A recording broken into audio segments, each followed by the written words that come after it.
अगला दिन मन्नत अपने फुटबॉल मैच की वजह से सुबह जल्दी ही घर से निकल गई थी और रास्ते भर ऑटो में बैठे वो अपने दोस्तों को कॉल कर रही थी। पर पता नहीं क्यों कोई कॉल आंसर ही नहीं कर रहा था, जिसकी वजह से मन्नत का सारा मूड ही ख़राब हो गया था। एक तो उसने वैसे भी सिर्फ इस मैच में ही जल्दी पहुंचने की वजह से सुबह से कुछ खाया नहीं था। ऊपर से अब उसकी टीम वालों की ये लापरवाही उसे गुस्सा दिला रही थी। मिलने दो एक बार, इस राक्षस को तब बताती हूँ। अच्छे से फ़ोन नहीं उठा रहा। अब करियो बेटा तो मुझे फ़ोन, माँ कसम इग्नोर का वर्ल्ड रिकॉर्ड न बना दिया तो ना मेरा नाम भी शहजादी। ये सुनते ही मन्नत की आंखें बड़ी हो जाती हैं। क्या गाती है ये शहजादी, ज़रूर इसके गले में माँ सरस्वती का वास है। ऑटो वाले के ही बगल में बैठे एक आदमी ने कहा, हाँ बाबू, पर इसके चेहरे पर ये काला पर्दा सारा मज़ा किरकिरा कर देता है।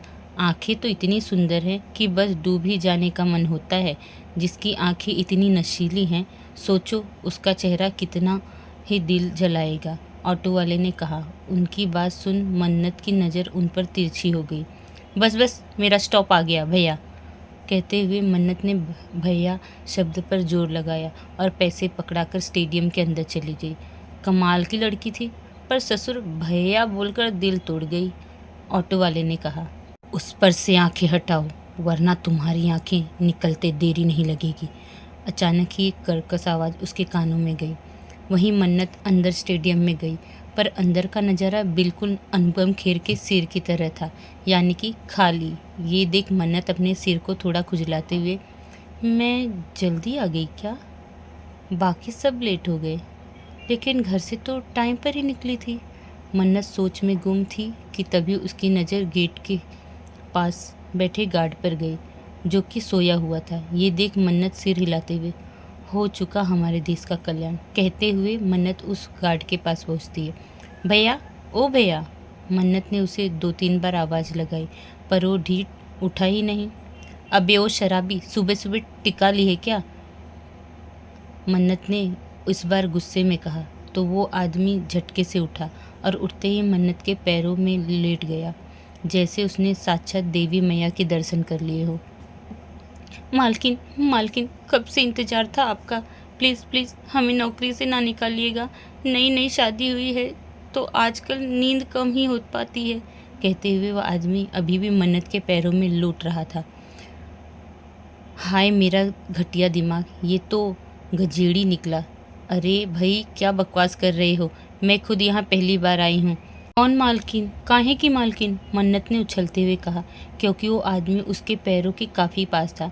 अरे नाना मैडम, आप ही हमारी मालकिन हो, हमने कल पेपर पढ़ा था, उस आदमी ने कहा। तो मन्नत जल्दी से, हैं, मेरी फ़ोटो पेपर में आई थी?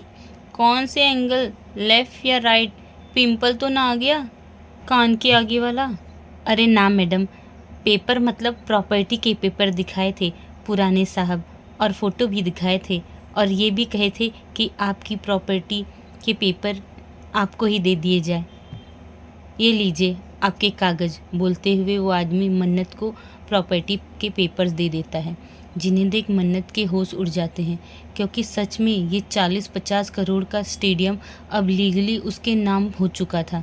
ओ भाई, ज़रा पानी लाना विदाउट गांजा, कहते हुए मन्नत अपना सिर पकड़ लेती है और गार्ड पानी लेने के लिए चला जाता है। हे भगवान, ये तेरी क्या लीला है? तुझे करोड़पति बनाने को बोला था, तूने तो कुछ ज़्यादा ही जल्दी सीरियस ले लिया, कहते हुए मन्नत अपनी जगह पर बैठ गई और अपनी धड़कनें काबू कर रही थी, पर उससे हो ना पा रहा था। अचानक ही उसका फ़ोन रिंग करता है, जिस पर कंस मामा फ्लैश हो रहा था। ये देख मन्नत मुंह बिगाड़ते हुए, इनको भी चैन ना है, बच्ची 2 मिनट सुकून के सांस ना ले सकती, कहते हुए मन्नत कॉल पिक कर लेती है। गिफ्ट कैसा लगा लिटिल वन? ये सुनते ही मन्नत को एक बार फिर झटका लगता है। अब ये मत कहना कि ये सब आपने किया है, मन्नत हैरानी से बोली। ऑफ कोर्स, मेरे अलावा और कौन कर सकता है, तुम्हारा इतना बड़ा दीवाना, अभिमान ने डेविल स्माइल करते हुए कहा। दीवाना नहीं, सटियाया हुआ कहते हैं इसे, मन्नत ने दांत पीसते हुए कहा। क्या क्या कैसे कहना है सब सीख लूँगा, तुम सामने तो आओ बस, अभिमान ने कहा। जो हरकत आपने की है ना, उसके बाद तो बिल्कुल नहीं। मतलब अगर मैं आपसे मिलने ना आई तो आपने मेरे साथ साथ खेलने वाले लोगों को ही भगा दिया। क्या चालाक लोमड़ी हैं आप, मन्नत ने मुंह बनाते हुए कहा। अपनी बातें बेढंग तरीकों से कैसे मनवाते हैं ये मैंने तुमसे ही सीखा है लिटिल वन, अभिमान ने कहा। आपसे ना बात करना ही बेकार है, मन्नत ने चिढ़ते हुए कहा। तो कुछ और कर लो, वैसे होटल या फिर घर तुम कहाँ कंफर्टेबल हो, अभिमान ने कहा। छिछोरे वाली बातें सुन सुनकर ना मेरी तबीयत जवाब दे गई, मन्नत ने गहरी सांस लेते हुए कहा। क्या हुआ तुम ठीक तो हो ना, इस बार अभिमान की आवाज़ में फिक्र थी। बस थोड़ा सा सर घूम रहा है। खाने में क्या खाया था सुबह? नाश्ता नहीं किया था आज जल्दी आने की वजह से, मन्नत ने धीरे से कहा। स्टूपिड मैच के लिए तुमने ब्रेकफास्ट नहीं किया लिटिल वन, सीरियसली बच्ची हो तुम, पर इतनी भी नहीं कि अपनी देखभाल ना कर सको। अगर तुमसे नहीं होता तो मुझे बोलो, मैं अच्छे से नाश्ता करवाऊंगा तुम्हें, अभिमान ने सर्द आवाज़ में कहा। कोई ज़रूरत नहीं है, मैं घर जाकर खा लूँगी, मन्नत ने कहा। वही बेहतर होगा तुम्हारे लिए, क्योंकि तुम्हारा घर ज़्यादा दूर नहीं है। मेरे लिए तुम्हें पता भी नहीं चलेगा और मैं तुम्हारे करीब पहुंच जाऊंगा, कहकर अभिमान ने फ़ोन कट कर दिया। धमकी ही देते रहते हैं हर बार, जैसे मैं डरती हूँ, मन्नत ने मुंह बनाते हुए कहा। मन्नत इसी तरह अभिमान को कोसते हुए बाहर आती है कि तभी उसकी नज़र अपने सामने ही बड़े स्टाइल से बुलेट के पास खड़े एक लड़के पर गई। कुत्ते, नामुराद, हरामखोर, राक्षस, यही कुछ शुभ शब्द मन्नत के मुंह से निकलते हैं। रक्षित है, राक्षस नहीं, कितनी बार बोला है बुढ़िया हो गई है तू, चश्मा लगा के रखा कर, मन्नत के जिगरी दोस्त रक्षित ने कहा। हरकतें तो तेरी पाताल लोक की भुतनियों वाली है, मुझे यहाँ छोड़कर भाग गया तू। मैं कहाँ भागा, तूने ही तो मैसेज किया था कि कल का मैच कैंसिल हो गया है, रक्षित ने कहा। इस कंस मामा ने मेरा फ़ोन तक हैक कर लिया, हे भगवान, नंबर बदलवाना पड़ेगा रे बाबा, मन्नत ने परेशान होते हुए कहा। अच्छा चल, अब मेरे पीछे बैठ जा, चाय की टपरी पर चलते हैं, मुझे पता है तूने सुबह से कुछ नहीं खाया है, रक्षित ने बाइक पर बैठते हुए कहा। उसकी बात सुन मन्नत ने सिर हिला दिया।